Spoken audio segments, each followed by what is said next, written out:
चला आता हे जो धडा आहे ना, ह्या धड्यामध्ये जे दिलेलं आहे तो पहिला पेज आपण पुढे a heroine of the sea. A heroine sorry अ नाही बरं का, अ आहे. A heroine of the sea हे मी लाल अक्षरात दाखवते तर हे हिरोईन. हां हिरो, हिरोचं हिरोईन, हिरो पुल्लिंगी, हिरोईन स्त्रीलिंगी. स्पेलिंग कसं दिलं आहे HEOHEROIEN म्हणजे हा जो शब्द दिलेला आहे तो आहे स्त्रीलिंगी. आणि त्यानंतर इथे दिलेलं आहे सी समुद्राची नायिका, एक समुद्राची नायिका. आता ची शब्द वापरला का मी, या चीसाठी काय वापरले इथं ऑफ वापरले है ना. आणि असं हे पाठाचं नाव आहे. म्हणजे कोणीतरी एक अशी कोणीतरी आहे तिच्याबद्दल आपल्याला माहिती ऐकायची जिनं त्या समुद्रावर काहीतरी चांगला पराक्रम केलेली आहे. आता एका एका ओळीतल्या एका एका शब्दाचा अर्थ समजून घ्यायचा डिटेलमध्ये. बऱ्याच वेळा कसं होतं आहे, मराठीतूनच इंग्रजी आपण समजून घेतली तर ती सोयीची होती. इंग्रजीतून मराठी ही शिकण्यासाठी आपल्याला बऱ्याचशा ॲक्शन करावं लागतात, कृती करावं लागतात आणि त्याचं वातावरणसुद्धा असावं लागतं. परंतु इथं वातावरण नसल्यामुळे आपल्याला काय करावं लागते, मराठीतून इंग्रजी शिकायची. कारण आपण शिकतो मराठी शाळेत, अचानकच इंग्रजी समजते का आपल्याला. मग इंग्रजी समजा एखादा शब्द आला तर आपण काय करतो, मराठीतला जवळचा शब्द कोणता शोधतो आणि मग ॲक्शन आपण करतो. आता ही पुढची ओळ. Around the Rocky cost of England. हा साधारण शब्द आहे, फक्त एकदम साधे साधे शब्द आहेत. साध्या साध्या शब्दातून काय केलं आपल्या समोरला काय दाखवलं इथं बरं का. इथं हे अराउंड आहे. अराउंड म्हणजे काय, भोवती. रॉकी, रॉकी खडकाळ, खडकाळ, रॉकीच्या खाली काय लिहायचं, खडकाळ लिहायचं. या शब्दाचा अर्थ खडकाळ होतो. कॉस्ट, आता कॉस्ट म्हणल्यानंतर आपण काय करतो, नेहमी कॉस्ट म्हणलं की नेहमी आपलं लक्षात येतं की किती रुपयाची वस्तू आहे, महागडी आहे का स्वस्त आहे, तिथं आपण कॉस्ट शब्द वापरतो. पण इथं कॉस्ट होत नाही, उच्चार जरी तसं झाला तरी इथं कॉस्ट म्हणजे किनारा. किनारा कशाचा किनारा, ऑफ इंग्लंड, त्या इंग्लंड देशाच्या पर्वताच्या कडेचा, कडेला, कडेच्या भोवती. आता जागा सांगितली बरं का, ही घटना कुठली आहे ती लोकेशन सांगितलं त्यांनी. Stand many lonely light houses. किती तर मस्त दिलं बरं का, स्टँड. आता स्टँड म्हणजे तुम्ही काय म्हणणार, उभारणे, उभारलेली आहेत. मेनी पुष्कळ, लोनली, लोनली एकाकी, एकाकी म्हणजे एकटं उभारलेली आहेत, एकटं उभारले आहेत.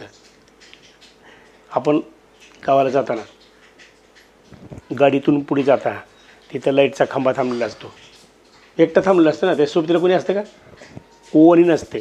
आणि कित्येक दिवसापासून ज्या दिवशी लाईट लावले त्या दिवशीपासून असते, म्हणजे रस्ता ज्या दिवशी तयार केला त्या दिवशीपासून ते थांबलेले असते. तसंच ही लाईट हाऊसेससुद्धा एकाकी तिथे थांबलेली आहेत, एकाकी थांबलेली आहेत.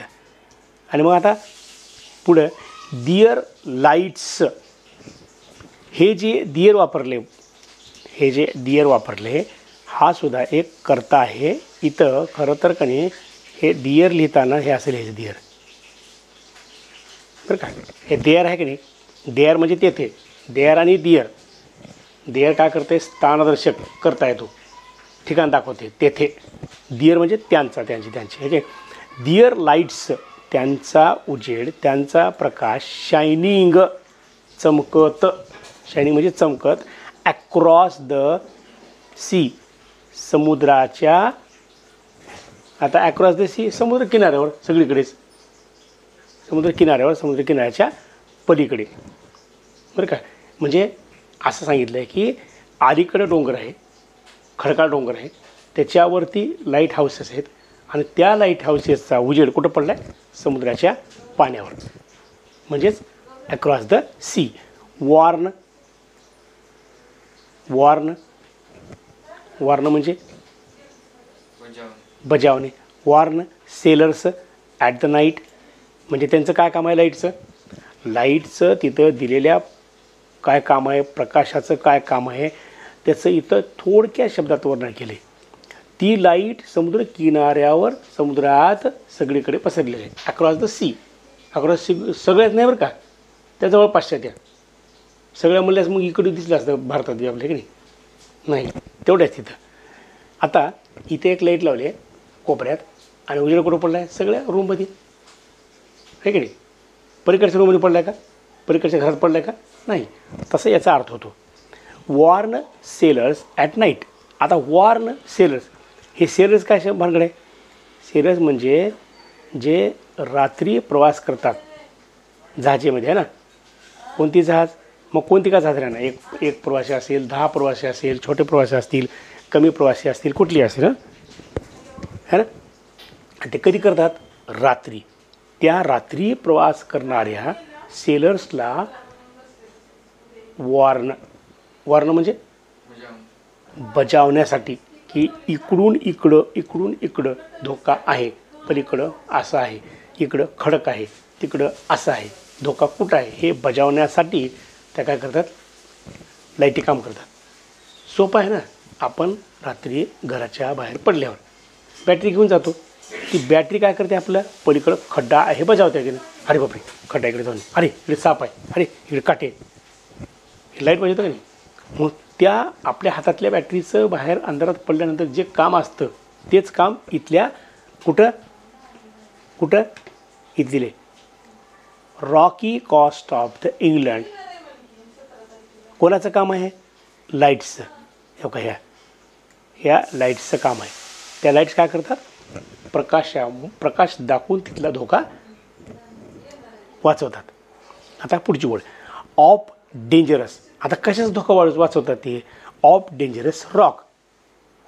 ऑफ डेंजरस रॉक म्हणजे धोकादायक खडकाचा होणारा परिणाम काय करतात ते बजावतात.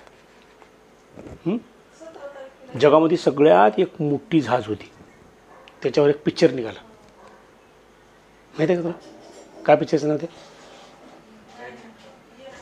शाबास, टायटॅनिक. ह्या टायटॅनिक जहाजानं इतकी जागा घेतली होती, जाताना समोरून एकच खडक लागला जो धोक्याचा खडक होता. त्या खडकानं काय केलं, धक्का लागल्यावर छिद्र पडलं आणि त्या छिद्रातून पाणी इतकं मध्ये गेलं आणि मग शेवटी ती जहाज पूर्ण बुडली.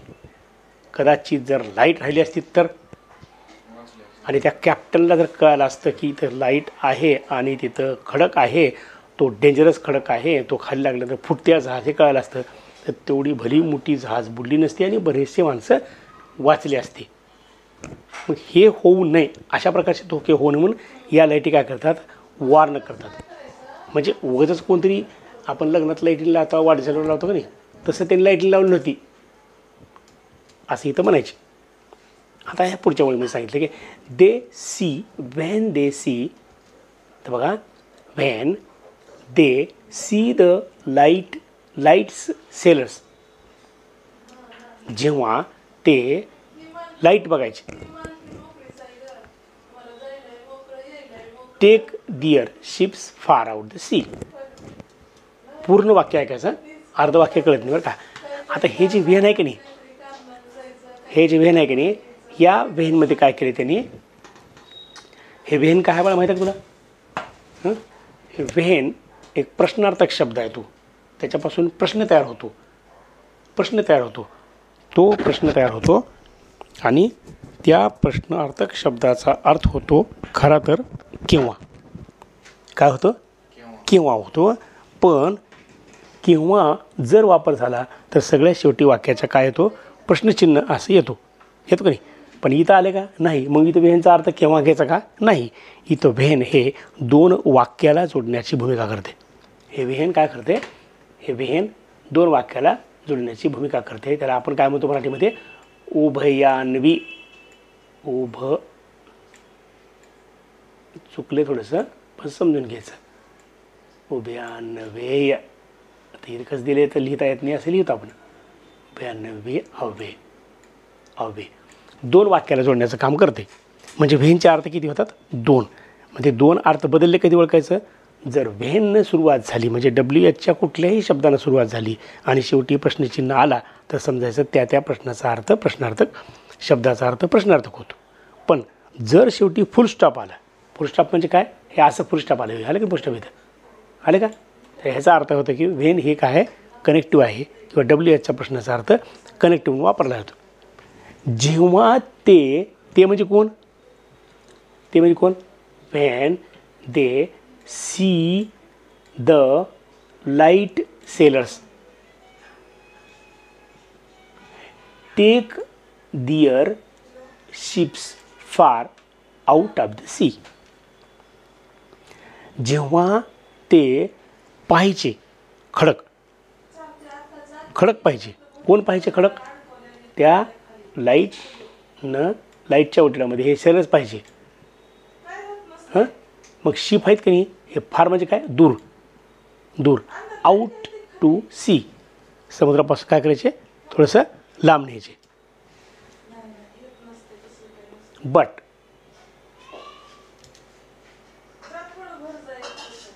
आता बट समटाईम्स म्हणजे काय? कधी. समटाईम्स म्हणजे कधी. फायरसी. हां, फायरस म्हणजे काय?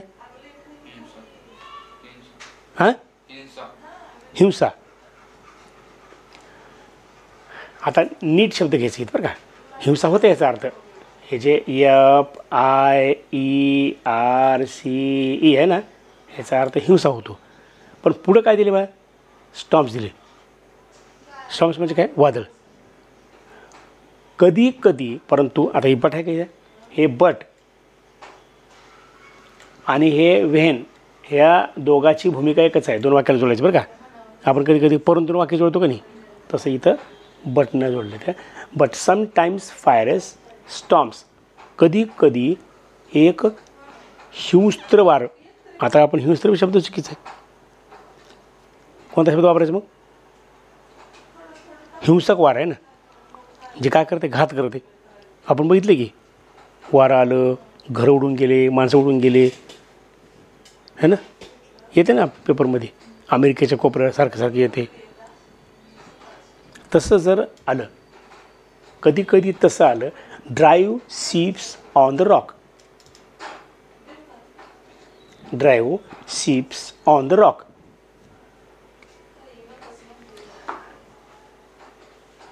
Drive ships on the Roxx. परत असं बरं का, मी समजावं म्हणा. अशा वाऱ्यामुळं ती जहाज खडकावरच वाहते ना. समुद्रातून इकडे त्या वाऱ्यानं धाडकून वरी जाऊन वापरते लगेच. त्या खडकावर धडधड लगेच ॲक्सिडेंट झाला, ब्रेक दाबलं, पुढे जाऊन थांबते गाडी. त्या डिवायडरच्या पुढे पलीकडं अजून कुठं जाऊन पडते का नाही? पडते का? मग तसंच जर खतरनाक वारं आलं, वादळ आलं, वावटळ आली, त्या वावटळीमुळे काय होते? एखादी शिप्स किंवा जहाज की असेल ते वाहनमधलं पाण्यावर वाहणारं ते काय करते? खडकावर वाहते. This is a story of a brave girl. आता इथून छोटे वाक्य लक्षात ठेवायचं. आपल्याला काय करायचे? त्या मुलीचं कॅरेक्टर तयार करायचे. कॅरेक्टर बरं का. कॅरेक्टर, त्या मुलीच्या अंगामध्ये कोणते गुण आहेत, ते गुण कोणते आहेत, कसे आहेत, उपयोगाचे ते बघायचं. आता दिस इज अ स्टोरी, तर पूर्ण वाक्य काय? दिस करता इज आहे, द स्टोरी गोष्ट, ऑफ अ, पुन्हा नंतर ब्रेव म्हणजे काय? धाडसी. कसली मुलगी आहे? धाडसी मुलगी आहे. हां, ही काय? गर्ल म्हणजे काय? मुलगी. अँड आणि ऑफ अ, आणि एक तर ही गोष्ट कोणाची आहे? धाडसी मुलीची आहे. आणखीन कशी आहे ती? ऑफ अ शिप रॅक किंवा शिपरेक. शिपरेक म्हणजे म्हणजे काय? जहाजाचे फुटणे. आता इथं घटना काय दिली माहिती का? ही गोष्ट आहे. कोणाची गोष्ट आहे? एका धाडसी मुलीची. आणि कशाची? म्हणजे कशी सांगितले त्यानं? इथं शिप रॅक म्हणजे जहाज फुटले. बरं का, फुटलेल्या जहाजाची. कधी फुटलं होती? On the rocks. On the rocks खडकावर. On the rocks. कधी? एके रात्री. आणि काळ कधीचा होता? 1838. म्हणजे आता मी इंग्लिशमध्ये पूर्ण वाचतो. This is a story of a brave girl and of a shipwreck on the rocks one night in 1838. हे कंप्लीट इंग्लिशमध्ये वाचलं. असंच इंग्लिशमध्ये एक एक शब्द वाचायचा आणि एका एका शब्दाचा अर्थ समजून घ्यायचा. ह्याच्याखाली मराठीतले का? ह्याच्याखाली मराठीत उच्चार. 1838च्या एके रात्री जहाज फुटलेल्याची आणि धाडसी मुलीची ही गोष्ट आहे. दोन्हीच कसं केलं कॉम्बिनेशन? दोन वाक्याचं कॉम्बिनेशन केले. दोन वाक्याला कशाने जोडले? हे हँडनं जोडले आहे ना, जोडले ना. ह्या अँडनं जोडले आणि इथं अँड हे काय? कनेक्टिव्ह आहे. उभ्यानवी अव्यय. दोन वाक्याला जोडणाऱ्या शब्दाला काय म्हणायचं? उभ्यानवी अव्यय म्हणायचं. आपण आता पुढची वेळ बघायची.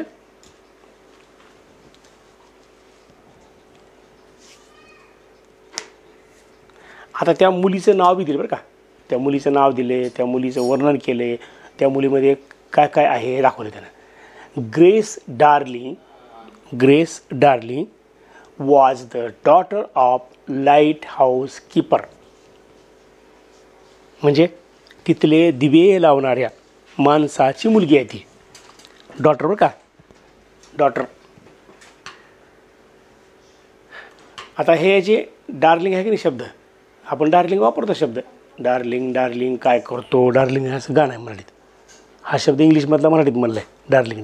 पण डार्लिंगचा नेमका अर्थ आपण डार्लिंग म्हणलं की ती बायको प्रियशीला वापरलं जाते असं वाटते. पण डार्लिंग म्हणजे खरा अर्थ काय डार्लिंगचा? तर प्रिय. डार्लिंग म्हणजे प्रिय.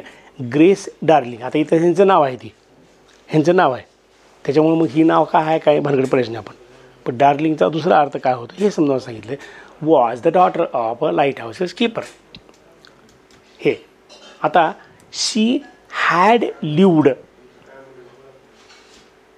बघा आता, शी हॅड लिव्ड इथं मस्त दिले वाक्य बरं का. आता हे झालं इथं करता आहे की नाही, मला करता का. त्याच्यानंतर काय दिले? हॅड लिव्ड म्हणले त्यानं, है ना. हॅड लिव्ड म्हणल्यानंतर काय समजायचं? हे हॅड प्लस पी. हे लिव्ड जे पुढे आलेलं आहे ते किती रूप आहे? तिसरं रूप आहे. म्हणजेच काय? पास्ट पार्टिसिपल आहे.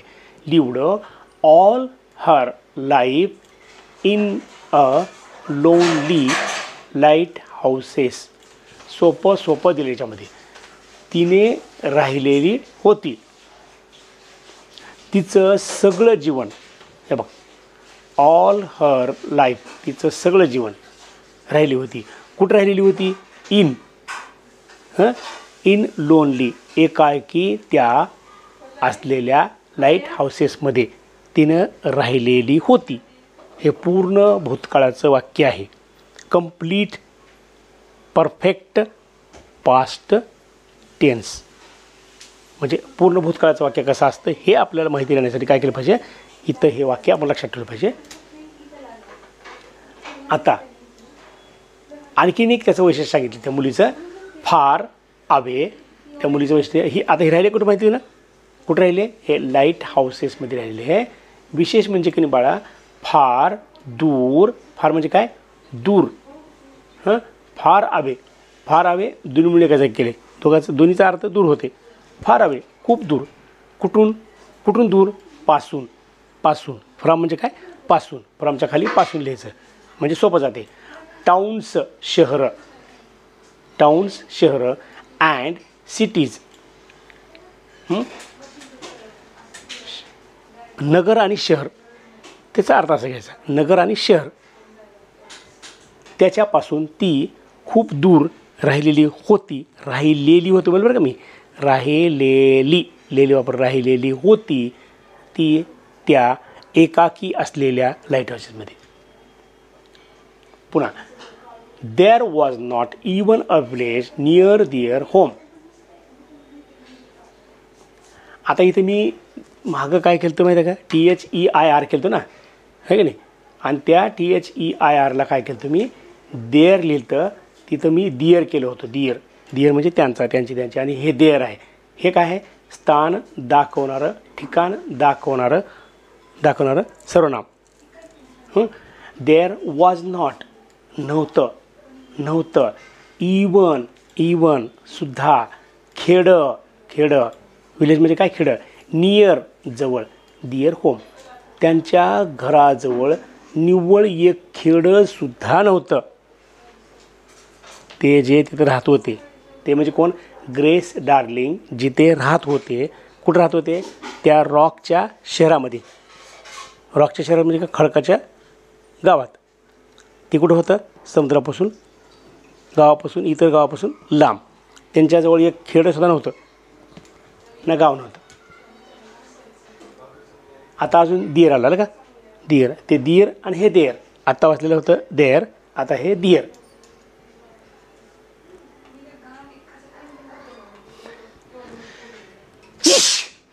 आता इथं दिअर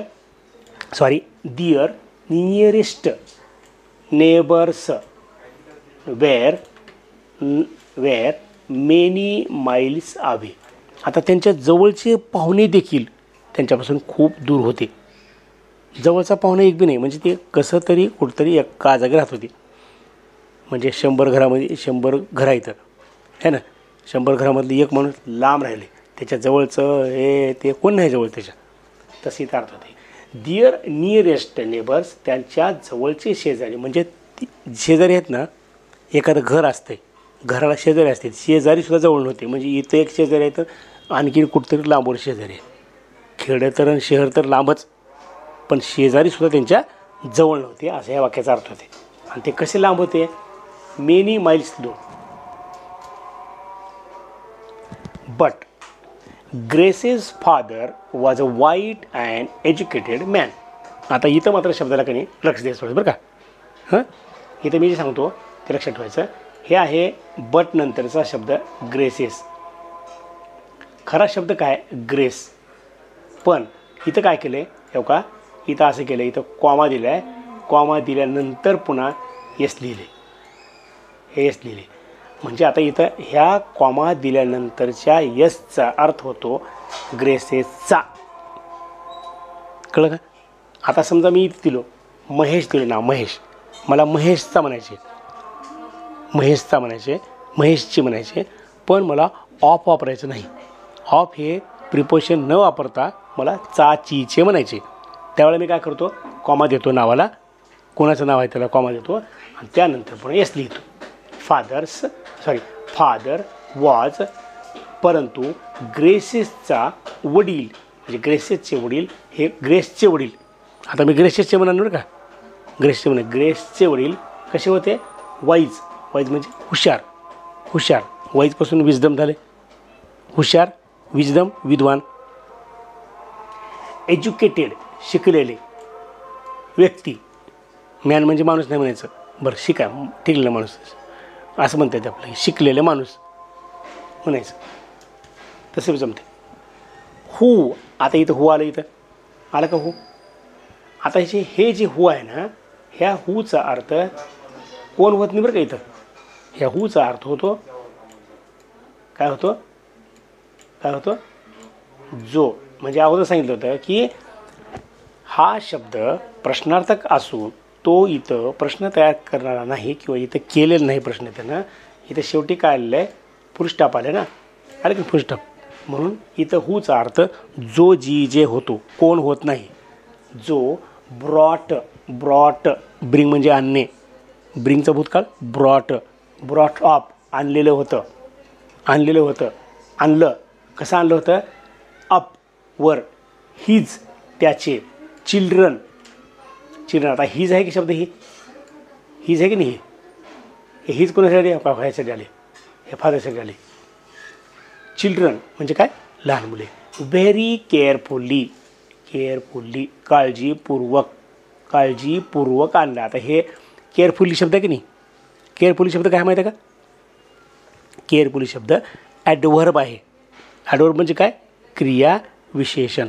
क्रियेबद्दल विशेष माहिती सांगणाऱ्या शब्दाला काय म्हणायचं? क्रियाविशेषण म्हणायचं. काळजीपूर्वक आणा ना. क्रिया कोणती आहे? ब्रॉट. हां, क्रिया कशी केली? काळजीपूर्वक केली, आहे की नाही? मी धावलो, क्रिया कोणती आहे? धावण्याची. मी वेगात धावलो.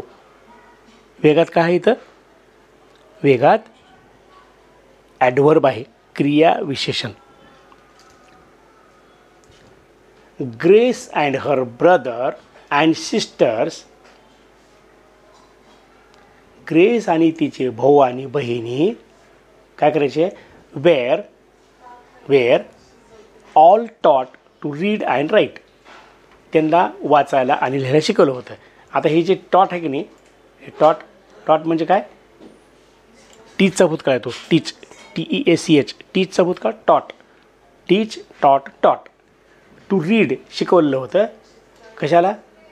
लिहायला. रीड म्हणजे काय? लिहिणे का वाचणे? वाचणे. शाबास. रीड म्हणजे वाचणे आणि राईट म्हणजे लिहिणे. लिहायला वाचायला शिकवलं होतं. हां, कोण शिकवलं होतं? काही सांगायची गरज नाही. ठीक आहे. आता आपण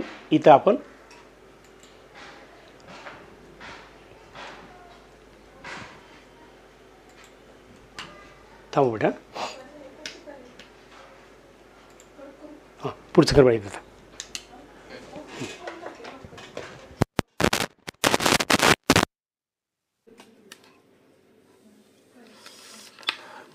इथं काय बोलू इथं रंगाची डबी आहे का तुझी?